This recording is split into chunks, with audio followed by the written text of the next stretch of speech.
What? Oy. Okay, so we've been talking about ethical recommenders, and I think it's time we go to the next step. Ethical recommenders, really interesting conversation. When I started this video series, I was mostly just talking about some of the stuff that I've learned, but now that Elon Musk has bought Twitter, I feel like I need to talk about incentive models and some of the stuff he's speaking about. Moderation's kind of key to this whole ethical recommender discussion. Like, it's part of it because there's obviously two kinds of moderation. There's the kind of moderation where it's like, oh, does this thing get to exist on a platform? And then there's the kind of moderation of, do you get to see this thing? We're finishing up this coffee because a friend got it for me, and it's long overdue to be finished. So, right. Ethical recommenders and content moderation. So whether or not you should see a thing, or whether or not a thing should be on the platform at all. A lot of people are talking about how difficult content moderation is. To be clear, it's extremely difficult. But let's talk about models, recommenders, why it matters. I don't want to get into the politics of Elon Musk and everything buying Twitter, but why I think there is a chance that Twitter could be drastically improved. And I'm going to do that by talking about one of the alternatives to Twitter. So Mastodon is basically a Twitter alternative. It is run in a Fediverse style. And to keep it, I am an idiot. To keep it running, you need to pay the server costs. And so a lot of these things are either charity run, Patreon or whatever. That's how like a Fediverse server works, right? So its incentive model is completely different from, say, that's done. Twitter, which is pretty much the same model that everything that uses recommendation algorithms that most people talk about is the case, right? So most things are ad-driven, which means their key metric is engagement. We spoke about content entropy, and we spoke about engagement metrics somewhat in previous videos. Twitter, under its current business model, needs to basically get you to see as many tweets as possible. They need enough content to filter in ads at a frequent enough rate that they can make money. But what if they switch the incentive model to offer a subscription service, or they grab something like Mastodon's system, which is not inherently like a corporation or capitalist system, because obviously it's driven by donations or goodwill. The incentive models are different there. It's all about healthy community, keeping people happy, keeping people contributing to the platform, different goals, different. So then what can we optimize the algorithm for? Well, the first thing we can do is, as Musk says, authenticate all humans. Or in the case of Mastodon, hey, do you want to come on the lap? Here we go. In the case of Mastodon, you can have an invite-only system or a referral system to basically keep things civil, right? And, because Mastodon is a lot of little smaller instances, if someone is not vibing with the community, you can kick them off, because it's not like, oh my God, there's only one public town square, as he will say, right? So ultimately, you can curate and nurture a better community. Now, that does also mean you could have a community that's filled with, well, thank you very much, mister, filled with hate or negative things, and, they could kick you out for basically protecting someone's freedoms or whatever. But hey, it's their choice. God tier. How does it apply to content moderation?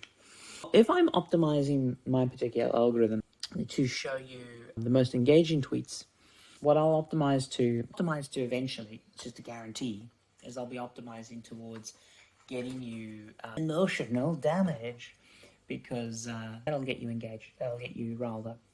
My favorite example of this is if in the content moderation thing there's a good tutorial video that tells you, here's how you make a baked potato, and you're like, oh, okay, I'll go make a baked potato now. You're off platform. That ended your content journey. That's a bad video.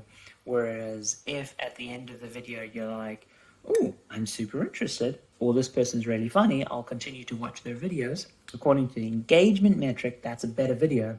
even though it didn't get you to make a baked potato, right? That's kind of like one of the messed up things. In a subscription world, goal is to keep you happy with your investment long term and to not upset you enough to cancel your subscription. Now, it doesn't mean it's a perfect system.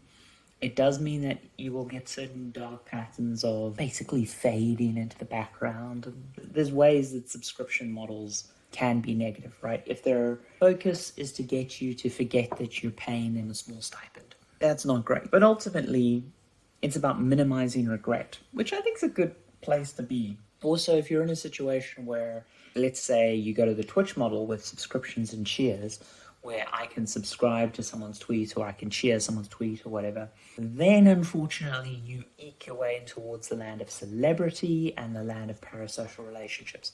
Again, not all bad, but it comes with its own demons and things. So it's all bound to incentive models. That's basically what I want to talk about, is if in purchasing Twitter, taking it private and changing the incentive models, can he fundamentally avoid so many of the traps of content moderation and recommendation algorithms that he's talking about. So yeah, we've got engagement-based, usually ad-driven model, which I'd say is the default. It's the default for TikTok, YouTube, pretty much most of Twitter as it currently stands, pretty much most of the platforms that you're familiar with.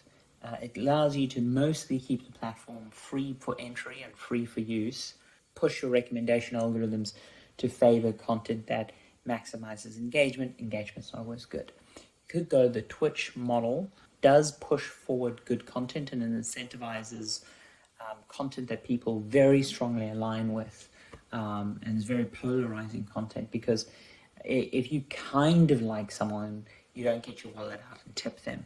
You've got to really like someone's content to get your wallet out and tip them. And that's an interesting model. It has its own negatives, mostly around parasocial things. Also, recommendation algorithms become a lot more about discovery, but even then, they become de-emphasized in that world because you tend to become super fans and people tend to have quite a narrow consumption pattern in those models. And then, yeah, finally, if you go just with a broader subscription service, in which case, there what you're trying to do is you're trying to minimize regret and maximize investment. So we would be much more likely to see heavy use of recommendation algorithms to generate digests, to basically make it so going on Twitter for 5 minutes is the most valuable way to interact with Twitter. Because if you subscribe to a service, right, it is not in the service's interest in a subscription model to get you to spend oodles of time on the platform, just enough that it becomes a fundamental thing you know you have to pay for. So a good example is Netflix. Every time you watch a video on Netflix, it costs Netflix money. Serving content is expensive for Netflix, but Netflix wants you to consume enough of their content that you feel it's an essential service. So there's a balancing line. If you want to see an example of this failing, MoviePass. MoviePass is a perfect example. Yeah, if Twitter goes towards subscription model, I think there'll be a much bigger emphasis on summarization and digest AI. That'd be fascinating angle to go, actually. You can do flat fee entry. That's actually what WhatsApp started with.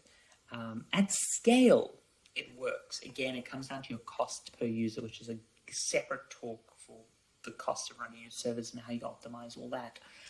But simply put, if you're taking a small ticket fee from people to come into the theme park, so to speak, and that ticket fee is once a year, say, even if that ticket fee is only £1, you'd be amazed at how much that filters out.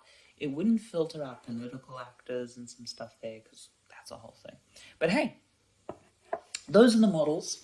I don't know if you think he will succeed or fail. Again, not super interested in the politics, but I am fascinated in this conversation because we have been talking about content recommenders. We have been talking about the challenges we're facing here. And let me know what you think is going to be the outcome. And which of these models like naturally appeal to you? You know, where in the camp are you? So yeah, let's wrap that up. Choose your weapon. ad-based engagement, free for everyone, but engagement metrics. Okay, so that's YouTube, Twitter, all the big platforms.